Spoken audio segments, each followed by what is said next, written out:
نبی کریم صلی اللہ علیہ وسلم کا پاک ارشاد ہے، ہر مہینے میں 3 دن کے روزے رکھنا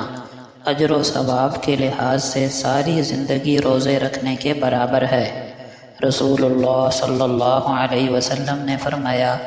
جس شخص نے اللہ کی راہ میں 1 دن کا روزہ رکھا،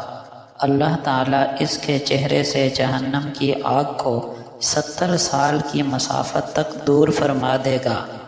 حضرت جابر رضی اللہ عنہ بیان کرتے ہیں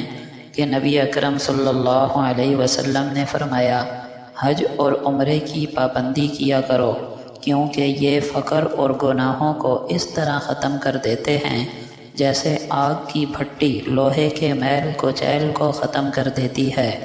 حضرت ابو ہریرہ رضی اللہ عنہ فرماتے ہیں کہ نبی اکرم صلی اللہ علیہ وسلم نے فرمایا، جس نے کسی تنگ دست کو مہلت دی یا اسے قرضہ معاف ہی کر دیا تو روز قیامت اللہ تعالیٰ اسے اپنے عرش کے سائے میں جگہ دے گا، جس دن اس کے سائے کے علاوہ کوئی سایہ نہیں ہوگا۔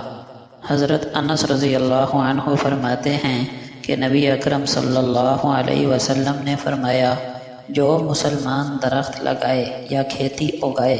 پھر اس سے انسان، پرندے یا چوپائے کھا لیں تو یہ اس کا صدقہ بن جاتا ہے۔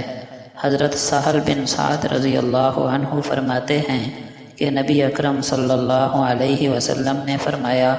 جو شخص مجھے 2 جبڑوں کے درمیان والی چیز یعنی زبان اور 2 ٹانگوں کے درمیان والی چیز یعنی شرمگاہ کے جائز استعمال کی ضمانت دے، میں اسے جنت کی ضمانت دیتا ہوں۔ آپ صلی اللہ علیہ وسلم نے فرمایا، جس مسلمان کی 2 بیٹیاں ہوں اور وہ انہیں اچھی طرح رکھے تو یہ بیٹیاں اسے جنت میں پہنچا دیں گی۔ نبی کریم صلی اللہ علیہ وسلم نے فرمایا، تم میں سے بہتر آدمی وہ ہے جس کا اخلاق سب سے اچھا ہو۔ آپ صلی اللہ علیہ وسلم کا فرمان ہے، جو اللہ اور آخرت کے دن پر ایمان رکھتا ہے اسے چاہیے کہ اپنے ہمسائے سے اچھا سلوک کرے۔ نبی کریم صلی اللہ علیہ وسلم نے فرمایا، انسان گناہ کے ارتکاب کی وجہ سے رزق سے محروم ہو جاتا ہے۔ نبی اکرم صلی اللہ علیہ وسلم نے فرمایا، جس نے والدین کے ساتھ اچھا سلوک کیا اسے خوشخبری ہو کہ اللہ تعالیٰ اس کی عمر بڑھا دیتے ہیں۔ نبی کریم صلی اللہ علیہ وسلم نے فرمایا، جو شخص یہ چاہتا ہو کہ اس کے رزق میں وسعت ہو، اس کی عمر لمبی ہو، اسے چاہیے کہ وہ صلہ رحمی کیا کرے۔